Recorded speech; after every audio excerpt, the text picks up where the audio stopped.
So welcome everybody to this 37th Town Hall, Wednesday, October 28th. For those of you that don't know, we'd like to, pay special attention to our sponsors here, CUNA Councils, which is where we got our guest for today, which is super exciting. For those of you who have been part of CUNA, and it's interesting, Mike, I just met somebody from, her name was Reese from Y-High Credit Union. Mm-hmm. And, she's a new marketing person. I find that marketing is one of those areas where we get a lot of outside talent. We get folks who are maybe not part of the movement, right, who, CEOs are bringing in to deal with this sort of new digital thing. And we were talking and I said, oh, have you joined the market? Because, you and I both spoke at the Marketing Council. Mm-hmm. They have like that prom where they do their own Academy Awards and they get all dressed. It's crazy. Like, Wes, if you haven't gone, you need to go. It's crazy stuff. I was telling her about it, but she had already found it. She's like, oh, I've already spoke to this person. I've already spoke to that person. So CUNA Councils is super valuable. Again, it sort of exposes to me. I like all the councils. Yeah, it's the superpower of the credit union. It's collaboration. Yep. That's why people like those meetings. And Member Pass, really picking up some steam, as I said, lately. We're seeing a lot going on with that. You just did an interview with Zach from Forefront, right? Yep. Yeah. And I have another one, I think next week. I can't remember. I can't recall the credit union, but so pretty excited. I mean, the people I've talked to are so jazzed about it. So you're like, oh my gosh. And then, with the whole pandemic thing, the timing couldn't be better to do all the touchless stuff. So it's just, the timing's impeccable. Well, what's not to like about not having to ask members 10 questions when they come in the call center, I know. That's what Zach said. Yeah, it's super simple. I mean, you saw the skit we did a couple of years ago where, Ryan tried to call in to the call. So actually, there's Julie. She was our person on that skit, now that I remember, where Ryan tried to call into the call. My son was on the stage with Julie, and she'd say, okay, well, what was the last thing you spent? He'd tell her. Then she's like, what's the PIN for your phone? He's like, well, okay, bye-bye now. And she's like, okay, fine, I'll give it to you. And she kept asking for all these. She made him do 10 jumping jacks. But I mean, it kind of feels like that. So, yeah, Member Pass is picking up a lot of steam. I talked to Zach, and I love that interview. So, really cool stuff going on there. Obviously, big. For those of you that don't know, we do a lot of work in the home banking space for, current home banking products. So, if you have a product and it has an SDK and you need something built, we can do that. Alchemy is one of our big players for that. ConnectFS. We work with a lot of groups. Because guess what? Those companies, they only have so much development and they can't build the little small things, but it's those small things that really make the difference. That's what personalizes you digitally to your membership. It's those little tools that make you different than everyone else. So we love doing that. We love that opportunity. So let us know. And then CU Broadcast, Mike, I think you're coming up on 12 years of CU Broadcast, isn't it? Actually, this is our 10th. I mean, November is our 10th anniversary. Yeah. So November. 10 years. I was thinking the anniversary was coming up. I remember when you started it. So indeed. Back when the bandwidth, maybe 50% of the video calls worked back then because everyone didn't have the bandwidth. So, it's true. Yeah. Most of us were using dial-up modems, and most people on the call don't know what we're talking about, but it's all good. Yeah, so it's all good now. So we're your hosts. I think you know us. Let's move along to our guest. So super exciting today. As I said, I'll go ahead and just reintroduce him. He's the Vice President of Information Technology for Valley Star Credit Union. He's been in the CU industry for 10 years at 3 different organizations. Wow. He's on several boards, including the African American Credit Union Coalition, where he previously served as the chairman for the young professionals. He's got degrees in banking, instructional technology, computer information, and leadership. And I got to see Wes. Oh, if people can, somebody needs to mute. Melissa, maybe mute everybody but me. But I got to experience Wes's. That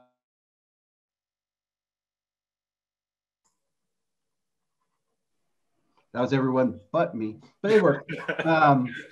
I got to experience Wes's unique brand and delivery during the CUNA Councils, which I was the MC for. And I really was inspired by his message. And I was really just enjoyed the feedback he got. And I immediately, I think, reached out that same day and said, hey, man, love to have you on our town hall. So, Wes, I'd love to first tell everybody a little bit about your credit union, where you're at, and kind of what you do. But then, if you don't mind, give us just a good 20 minutes of that presentation, because it was just so fantastic. And then I want to talk more about kind of things going on. All right, yeah, certainly. Well, let me start by just saying thank you, John. Definitely you, Melissa. Shout out to Mike, Kevin. Thank you all for this opportunity. It's certainly a pleasure to be able to speak to you all today. So yeah, I am Wes. I am here representing Valley Star Credit Union. We're located in Southwest Virginia. So if there are any NASCAR fans on the line, you probably are familiar with Martinsville. That's where we're based out of, Martinsville Speedway. It's actually the only short track left in NASCAR. So shout out to the Martinsville Speedway. But that's where we're located. I'm the Vice President of Information Technology. And really, that's in a nutshell, I'm over IT. So, and it's interesting because IT has just transformed immensely. We could probably have a whole other talk about that, because we're definitely not the guys who, or gals or guys who flip the light switches on and off anymore, as they say. And so I've been with Valley Star now. Actually, my 7th anniversary is today. Oh, wow. Believe it or not. 7th year. Yes, thank you. So yeah, love the credit union industry, been in the industry since graduating college, and you guys have not been able to kick me out yet. So yeah, so I also had the opportunity, as John alluded to be a closing speaker for the CUNA Council, the Technology and Operations Conference, which is typically held in Las Vegas, but they did it virtually, and it was great. A lot of good content, a lot of good speakers. I certainly felt humbled in a lot of ways to even be representing the African American Credit Union Coalition there at that conference. And so one of the things that I thought was great to talk about, and as John said, we got a lot, I mean, it was a huge inpouring of responses, was how we as leaders have calm within our storms. And so it's really no secret that 2020 has been filled with numerous amounts of storms. I listed maybe like 10 or 15 when I did this session. I mean, everything from the racial issues you're hearing about, DEI, all the deaths of Kobe Bryant, Ruth Bader Ginsburg. I mean, the list goes on. Obviously, don't forget Eddie. Yeah, exactly. I mean, obviously the pandemic, COVID-19, I mean, each of us, and even if we drill down into our own lives, I'm sure we all have storms. So really the conversation was about how we as leaders, what are some practical things that we can do, that we can take away and start today in order to have calm within our storm. So number one was simply to meditate, or this idea of mindfulness. John and I had some good conversations about it. John, you'll have to tell everyone about the book you suggested. Oh, yeah, well, I'll put the link in the chat. Okay, definitely. So, the first point of meditation is really asking ourselves as leaders, do you meditate, right? Because meditation is about bringing calm. So how can we as leaders promote calm within our organizations if we don't even know what calm looks like ourselves, right? So if you haven't started on a mindfulness or meditation type of journey, let me encourage you right now to start. Number two was really when we're facing a storm comes, if you think about a weather storm, right? It knocks us off our path. It's hard to see, we lose focus. And so I made the case that really for us as leaders, we need to turn back to our passions and our purpose when storms hit us. Right? What's that thing that gets you out of bed in the morning? When a storm hits, you've got to have something that you can rely on. And if you don't know what your passions or purpose is, let me encourage you again, start today. The cool thing was we did a survey, and out of I think it was about 90 folks, more than half of them said, hey, Wes, some days I know my passion and purpose, and other days it just leaves me. Right? I can't really articulate it. So that's really important for leaders to have. The third thing was to create. And that same survey, we did another survey asking leaders, when a storm hits, do you create? Do you start playing the blame game, or do you go into victim mode? And fortunately, which I kind of expected this, most leaders, we create. I think it's just naturally we were kind of born to say, hey, when that problem arises, all right, what's the solutions? And that's really what we unpacked was storms are going to keep coming. All right. It's no secret. They're going to be all different sizes, shapes. So really, how do you react? And I think it was interesting that when we're really honest with ourselves, most of us would say, hey, Wes, you know what? There are times when I do start playing the blame game. You know, I'm blaming COVID, or, you know, I do feel like a victim, like, woe is me, right? And so how do we get out of that? So practically, it just looks like taking our circumstance, our situation, and creating something positive out of what everyone else would say is negative. And so let me encourage you guys. Today, actually, we have 66 days left in the year. And it said, if you don't know, that it takes about 66 days to start forming a habit. Yeah. So today could be the day. Start the meditation, maybe figure out what your passion and purpose is if you don't know it. And then lastly, figure out what it looks like to start being a creator. So yeah, that's what I talked about. And let me jump in and expand on that, or talk to you a little bit about that. So in this first one, this is something I find a lot when I first heard about meditation.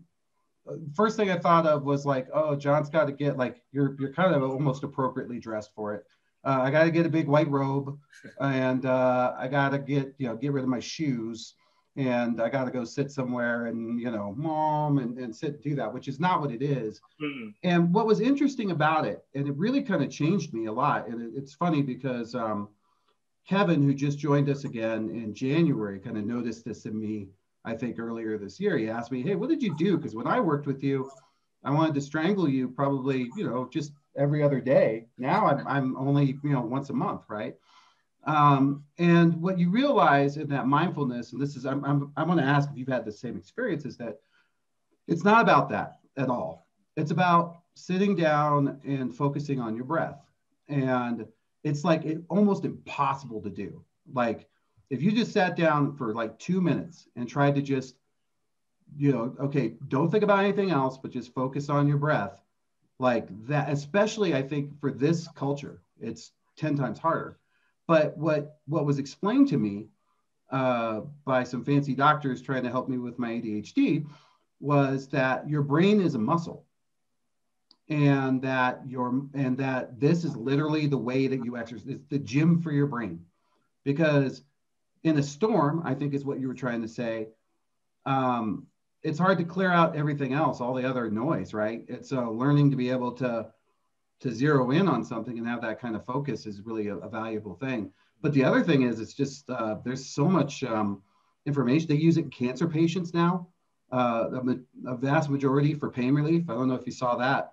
So I thought that was really, really cool that you thought that, because I never thought really about applying it, to the creating space, because, and this, you got a crisis at least once a week, right?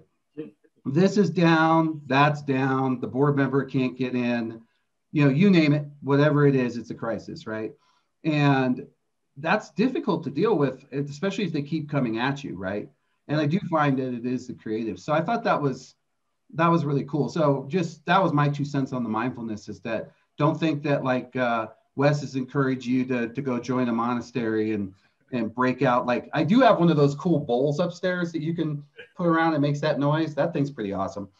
Kevin Johnson from Suncoast sent that to me. It's pretty cool. It's really hard to do. But then the second point you made, I really like this too. And you extended your metaphor during the CUNA meeting. So I'm going to extend it for you again, because I thought it was really good. Sure. You talked about the passions being the anchor in that storm. And, that really is it. I mean, if you're kind of like in the middle of home banking's down, everybody's yelling at you. Mike Lawson, he did do a backup once, but it turned out it was from 2019, and that's all he's got left. And you're curled in the fetal position. Then that made Jonathan really laugh.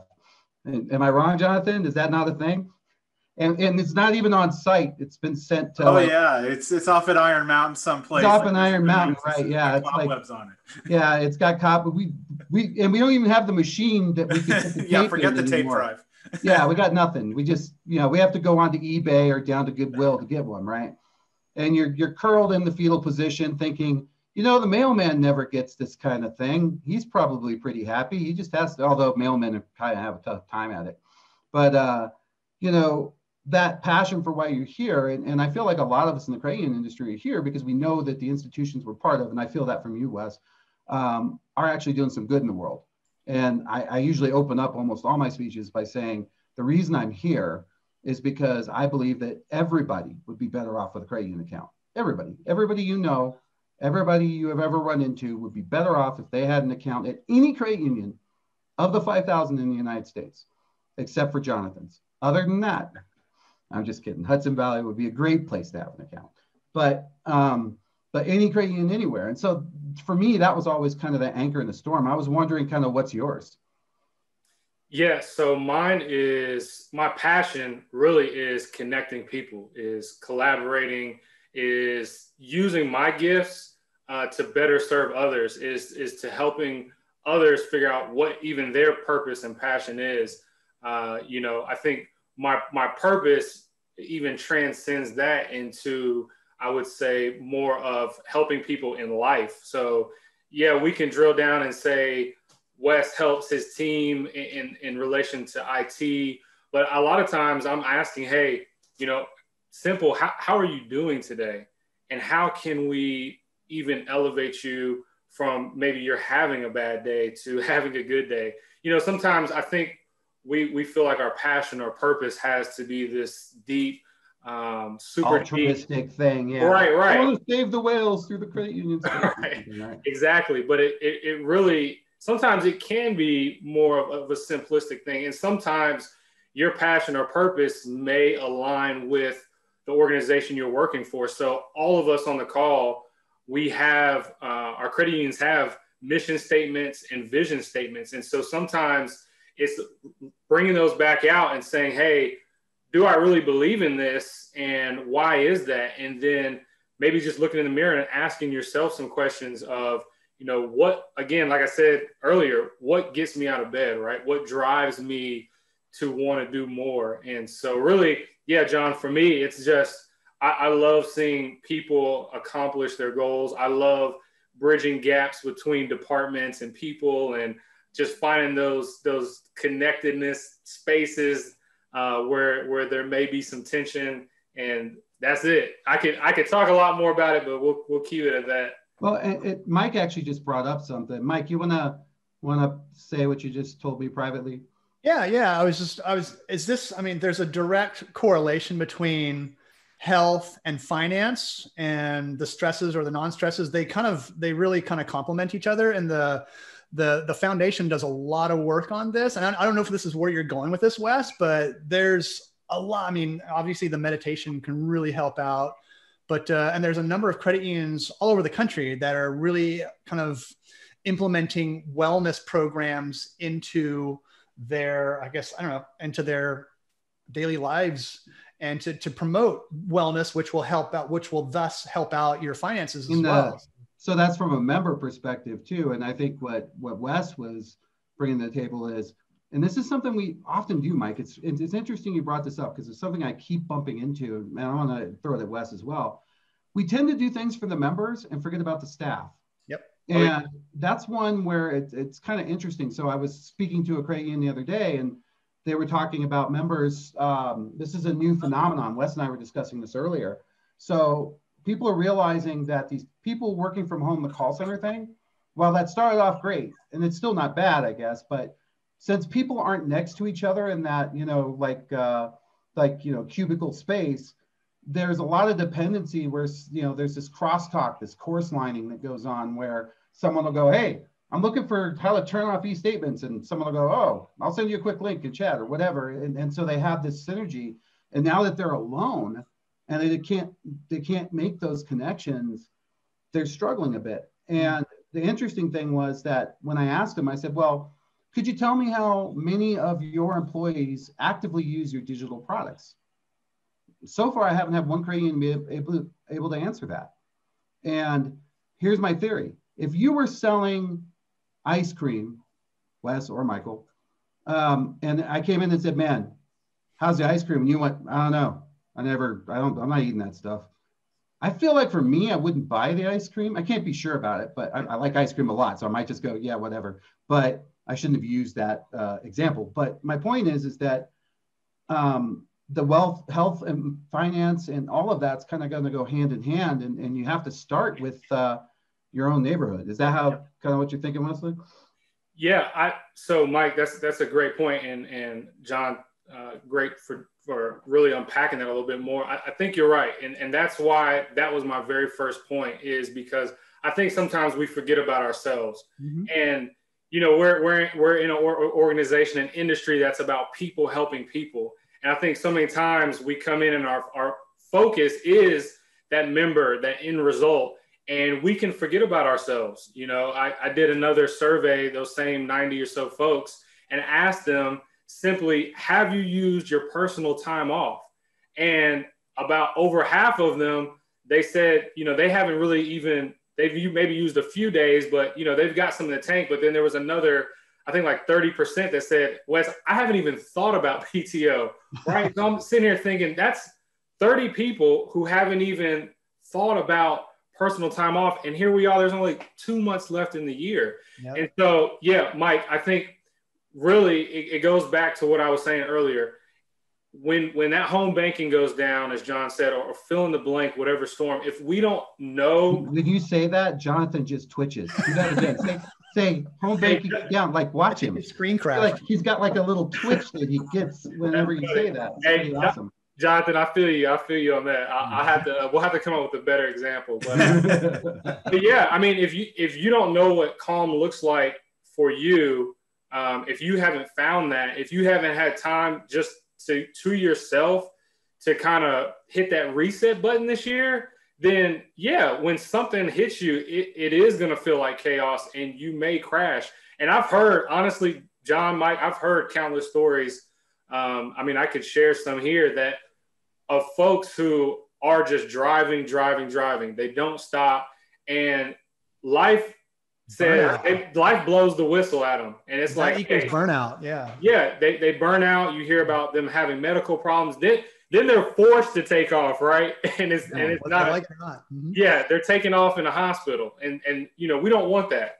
And so and it impacts what you're talking about. You say people helping people, but like Jonathan, you know, is a good example that, you know, when we're in the mode, Jonathan, I would say, you know, we don't care about us. Like if I got to sleep here under my car tonight to get home banking back up, then I'll do that because, you know, I mean, it's the penultimate, right? If I got to camp out here in the parking lot, and we all feel that way, we take it that seriously, but some point afterwards is where we really have to sort of go and assess the damage. And I don't know, Jonathan, are you feeling what we're talking about here? You seem like you are. Yeah, no, I mean, I think it's interesting. By the way, introduce yourself. I don't know the West is. Sorry. I'm Jonathan Silly. I'm the VP of IT at Hudson Valley Credit Union. Nice.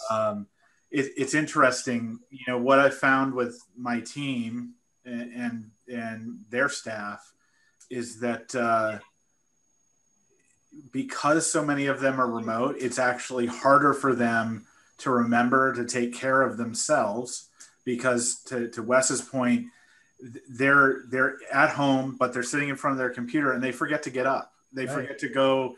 They forget it's 5 o'clock and it's time to sign off now, because it's you know they're not having to change environments basically, and so you know it's a struggle to sort of constantly remind people, okay, you know, workday still ends for you at some point, and oh, by the way, you still need to go and take PTO. We still expect that of you. But I'm in the same boat that Wes was mentioning. You know, I got to about, I don't know, September of this year and realized I have 4 weeks of PTO left. What am I going to do? The rest of the year off. I haven't done anything. I have not done John, JC out. So you know, and the crazy part is, and you know, it's obvious that most of us haven't been paying attention to our, you know, probably our mental health or physical health nearly as much, because everybody I talk to at a management or senior management level is in the same boat where we all have all this stuff PTO left. We haven't left. We haven't stopped going this year because of the situation. And burnout's real. And I think this year we're seeing it. It's in our face. I think this year is that we've been living in the moment more than ever.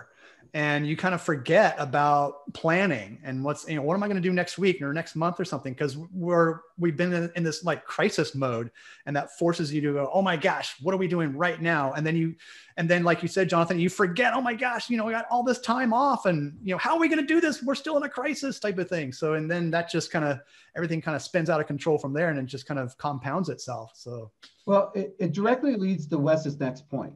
And his third point, which was really important, is let me tell you how that plays out. So and not with Jonathan, he's not that kind of guy, but I'll use him as an example. So now Jonathan, thanks to Wes, is going, I got all this PTO, I can't even take my PTO time. That's how hard I'm working. And he gets into this, and again, I'm just kidding. Jonathan's not that guy, but people get into a victim mode. And that's what, and the problem with the victim mode, and I was going to expand on that a little bit because I really liked what you said, so much so that I went and looked it up after the meeting. Victim mode has two inherently bad things about it. One, even if you are an actual victim, the mindset of being a victim is not useful. And the reason for that is a victim has no control over what happens to them. And that, I think, was a little bit of the point that you were bringing, Wes, was, yes. I'm a victim of this unseen, horrible thing that's happened. And so it's definitely a barrier to becoming a creator, because yeah, no doubt. Victims sort of circle around the drain in that regard, because it creates no way to get out. So I like the way he laid these out, because he's saying, hey, you got to take care of yourself. And oh, by the way, figure out what your passion is, and probably I would say both in and out of work, and hopefully they have some alignment. And then if you don't, and you continue to run this so hard, the end result is you're going to get in either, and by the way, victim and blaming are kind of the same thing. All victims have an oppressor. Somebody, that's the whole point of victimhood, is that, and that was the word I looked up, was victimhood. I really liked what you said. And this idea that we are victims of COVID. We are victims of the server. We're the victim of that stupid server that won't stay up at Alchemy or whatever it is. We're a victim of a vendor. We're a victim of, I could go on Creating Space. I'm a victim of the marketing department. They don't listen to me.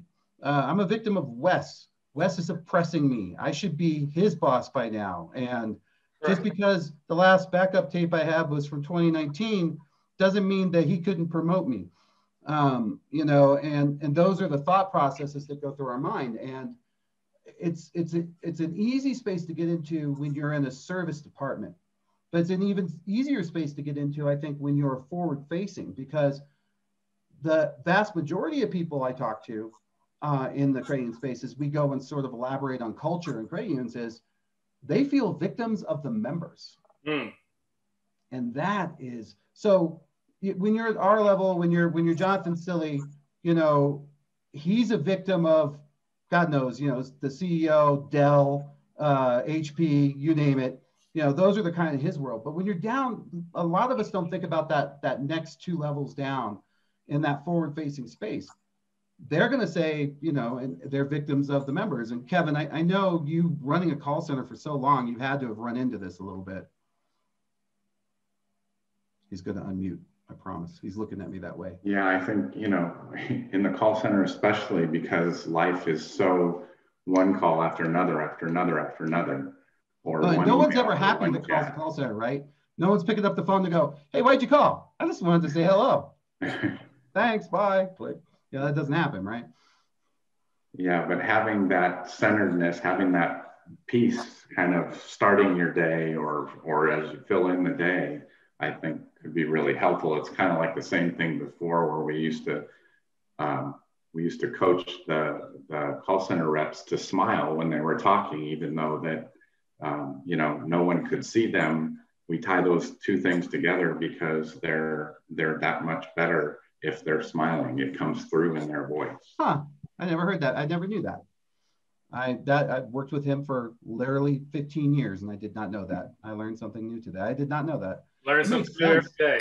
Yeah, you do. It makes sense. I mean, so that would also play through to, you ever see somebody walking around on the cell phone just smiling? Yeah. You know, I suppose, you know, that's them being happier about things. I mean, that's kind of the, you know, I think that's a big part of it is it leads to the victimhood thing. But what's the opposite of the victimhood thing, Wes? Yeah, so the opposite is actually being a creator. So if you do look it up and you do some research behind it, in order to move out of victim mode, you have to move into becoming a creator. And it's similar to what you said, John. It's instead of having the mindset that something or someone is affecting me, you basically shift your mind into saying, I can create whatever out of this circumstance, that there's multiple options. I may not necessarily like an option, or it may be a little bit harder for me to achieve, but I can control that.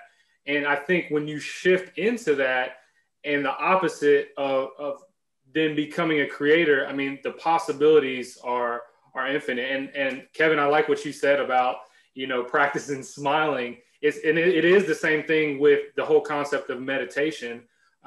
You know, if you start your day with that, it really sets the course for everything that happens, right? If I wake up on the wrong side of the bed, you know, if the first thing that happens to me is I get out of bed and someone is yelling and screaming, typically your mind just says, well, this is how the day is going to go, right? And so now, to John's point, you're already, whether you realize it or not, in kind of a victim mode, because then Wes calls you and asks for something, and you may take it as like, man, why is Wes yelling at me? You know, why can't he just talk to me straight? When really I'm not, but because you just started the day like that, you're just hearing everything that way. So yeah, to really start your day with some happiness, with some music. And John, you made a good point earlier that really meditation is not like it doesn't have to be this one thing, right? It's going to look different for all of us potentially. And it's really about trying to help shape our perspective. And that was one of the things I when I ended, and I reminded everyone, it's just about when you become that creator, you're really just saying, hey, how can I have a different perspective about this, right? And mindfulness and meditation, to your point, John, it goes all the way through, and it really helps with becoming a creator and changing, moving away, shifting away from being a victim. So I'll give you a metaphor a person who taught me about mindfulness gave to me. He said, think of your brain as a big meadow. Now, in the middle of the meadow is this trampled down path. And you come up on the meadow, how are you going to walk through the meadow? Well, the path of least resistance is that trampled down path. And generally that path for all of us is not a good one. And so when you meditate, you're given that meadow path a chance to grow back and creating some new paths. And it's basically neuroplasticity, the idea of neuroplasticity kind of, look, Jonathan's shaking his head. He's been studying it too. It's because Jonathan's like this, he's on the edge, man. He's this close. That's why he's here. I invited him. This is really all about him. But, you know, it really is about that. So I want to ask a question. I'm going to throw an idea at you. Here's something that I really wanted to ask you in the CUNA thing, but I, you know, was forced to MC and really was, I didn't feel like we had enough time. And Mike, I'm gonna, you know, draw everybody into this. So I have this concept I've been sort of kicking around.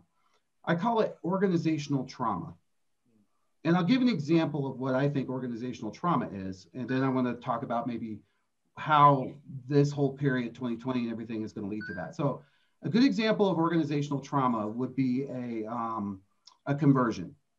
So whenever we go through a conversion, a core conversion, there are a lot of scars, right? And when you talk to people in an organization, particularly, you know, in the mid-levels, which by the way, mid-levels run the place. So for those of us that think we're cool because we're VPs, we're not.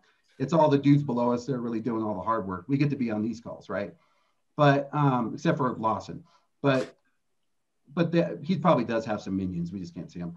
But the idea that there's this organizational trauma, and then how does that play out, right? So what I found is that I'll talk to somebody and I'll go, well, why are you guys doing that? And it comes back around to, oh, well, since conversion, particularly in that, and it's got this mindset length. It's sort of this long tail to it.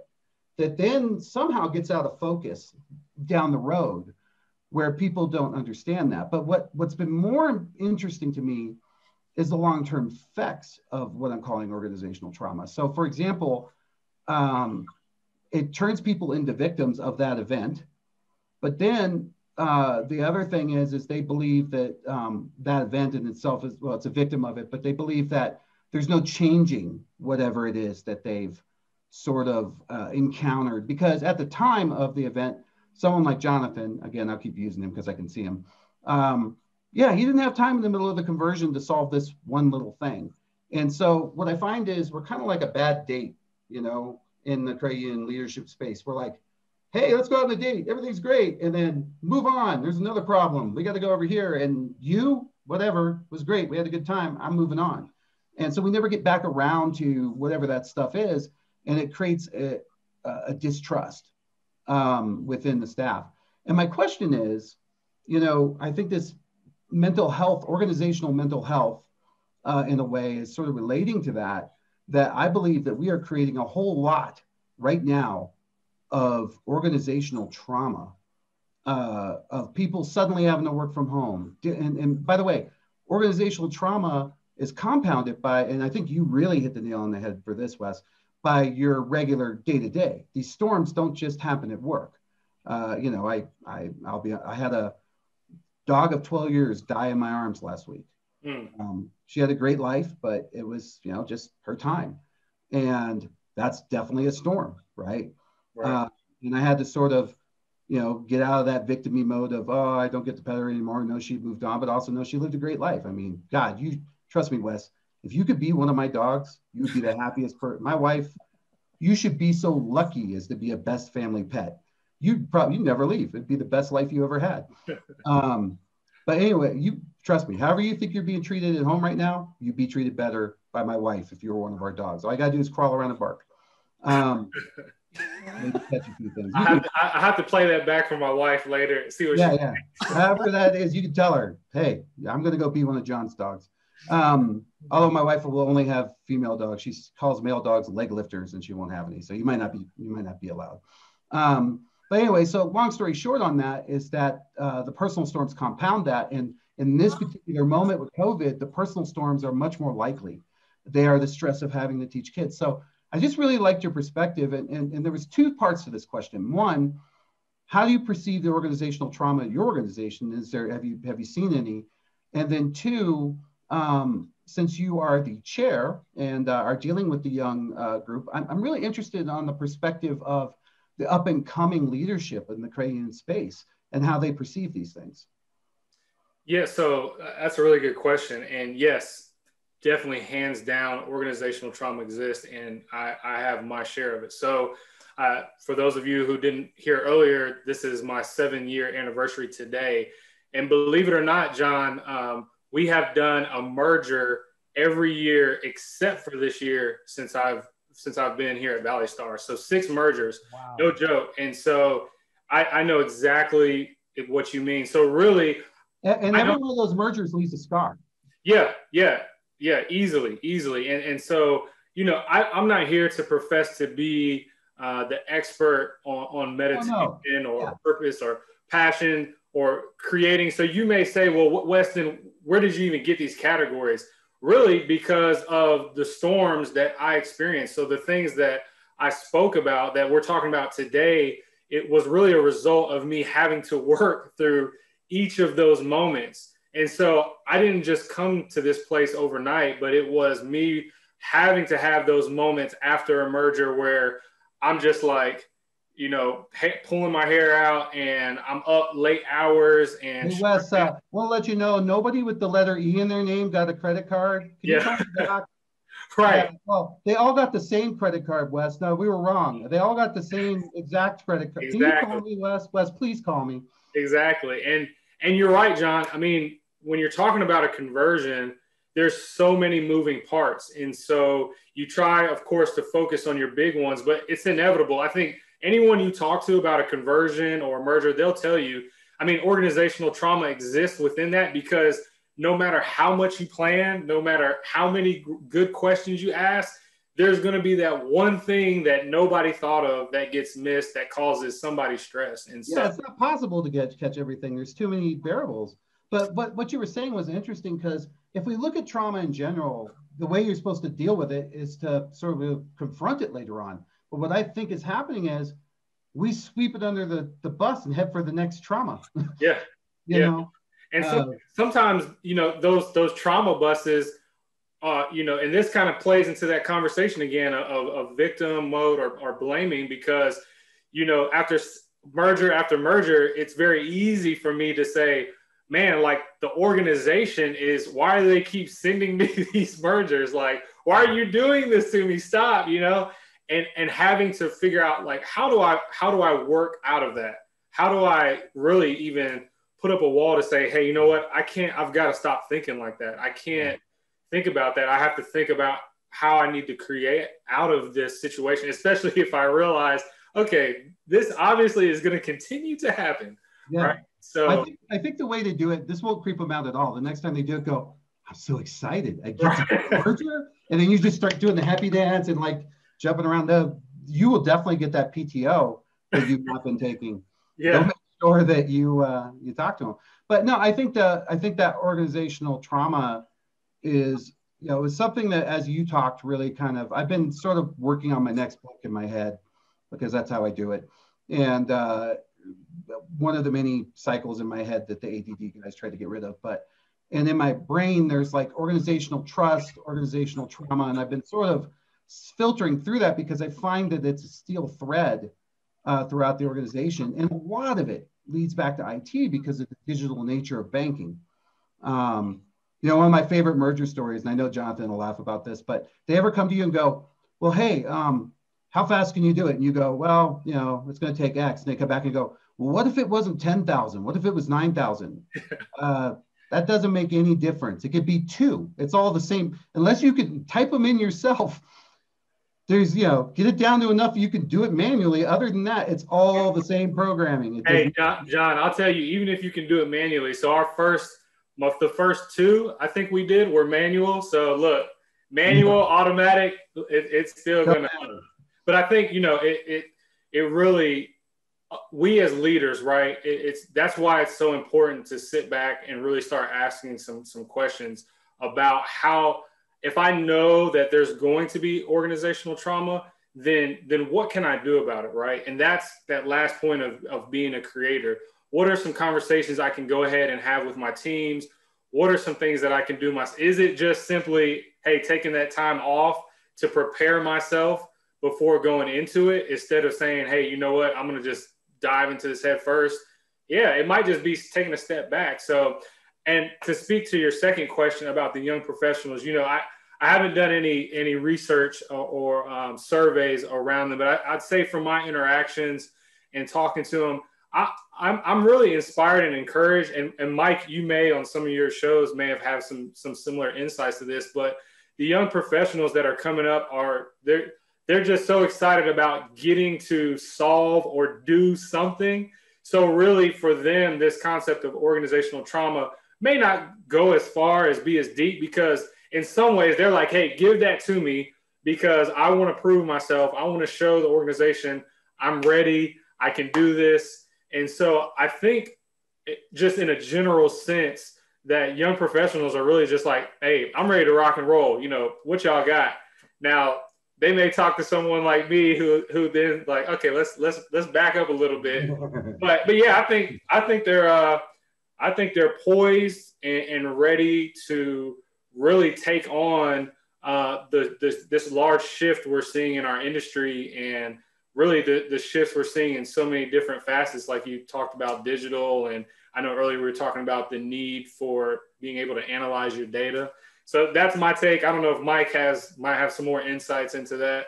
No, I'm totally in agreement. The passion that they have, I think you hit the nail on the head too, is they're so eager to prove themselves. So like, bring it, give me anything, because I want to prove myself so I can get to that next position. So I can, Well, that's where Jonathan started. Now look at him. What's that? He's like that. He has to have that green screen, because otherwise you'd see the cell that he's in. But hey, Jonathan, just a quick question, and I'll throw this at Wes. So Wes, you are like an ideal employee, right? I look at you and I go, hey, that guy, we can drag him to the board, you know, just like Kevin. He like, oh, look, board ready person. Let's drag him up there. But one of the things I'm concerned about with young professionals is that the creating space is not sort of adapting to the, you know, and this can always be said, but I think it's particularly true now. And I could be wrong. I just could be, I turned 50 a week ago, so I'm getting old. As a matter of fact, that day you spoke was my birthday.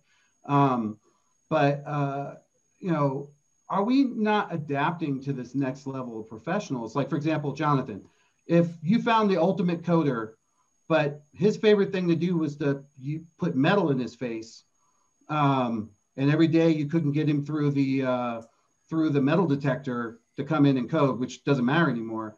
It, like, I know a lot of Koreans that just doesn't fly. Yeah, no, that that would never work here for us.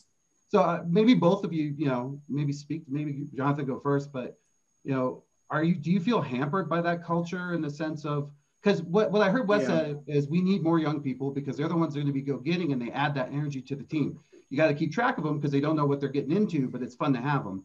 But then I think to myself, man, guys like Wes and Jonathan, they're few and far between. You know, I'm not finding a lot of those folks in the industry. You know, it's interesting from my perspective, and I think one of our, honestly, I think the challenge that people like in our HR team find themselves faced with, and they try and walk this tightrope and try and be, try and say, okay, we're equal, we treat everybody the same, and you know, the standards are all the same. But I think that it's actually starting to create more challenges because we aren't willing to necessarily have differentiation in things like dress code, appearance, things like that based on role and where you work. So, you know, for us, everything we do, our entire dress code is based around if I was standing at the front line working with a member. When was the last time you saw a member? Forever ago. You know, and so that's the thing is that it's really hard. It's really hard to attract, you know, sort of really good technical talent that might be a little out there personality wise, but you know what? They're amazing at what they do. Yet we sort of encounter this barrier of, I'm sorry, you have a tattoo where? You know, oh, nope, you can't come in here anymore. Sorry, you're disqualified. You can't come in here anymore. You know, and so that's, wow. You know, and unfortunately, that's where we find ourselves. So I think, and I get some of the apprehension around, you know, when it comes to, well, you know, now we're going to get into this, you know, trouble of, well, you allow it here, but you don't allow it here. So you're going to charge discrimination or who knows what. But I think ultimately, in order to attract the younger talent and honestly adapt to a society that no longer really puts it, you know, fits into that mold. It's a personalization society. Everybody wants to personalize themselves. Right. It's not that we don't subscribe to that very uniform idea of this is how everybody should look anymore. And I think that is absolutely a challenge. And I think one of the biggest things to overcoming, or one of the biggest parts to overcoming that challenge, and where I see, you know, the credit union industry definitely needs some work in terms of culture and revamping culture, is honestly getting younger people into board and committee positions. When you look at the boards of a credit union, you see retirees from all walks of life, but they're, you know, 60, 70, 80 years old.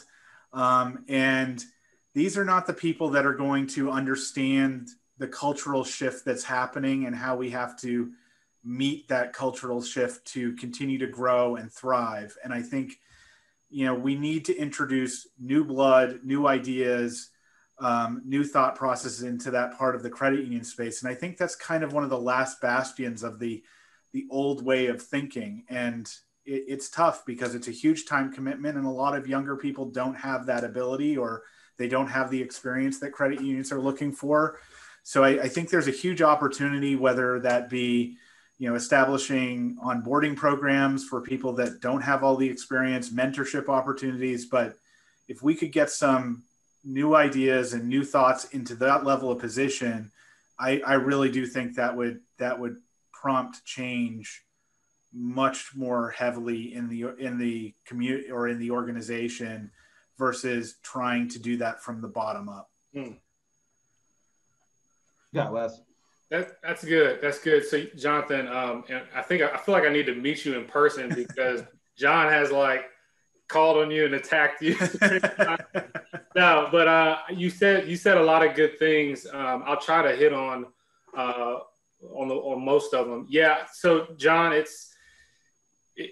I think Jonathan is hitting on some really good stuff, and I agree. I think it doesn't have to be either or, though. I think you can work to get young folks on the board while even bringing them up through the ranks. And I think part of that is just setting clear expectations up front, setting realistic goals, and giving them a path to succeed and showing them that. I think a lot of times it's, you're asking them to sit on a board or come fulfill a position with no real roadmap of, okay, what is this going to do for me? What is this going to look like 2, 3, 4, 5 years down the road?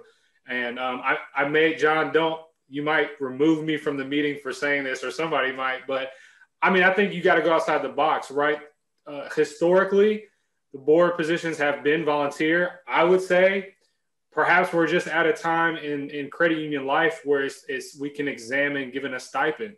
I'm not talking about a whole lot, but I guarantee you, if I went and said, hey, Johnny from down the street, would you serve on this board for $200 a month or $200 a quarter or something?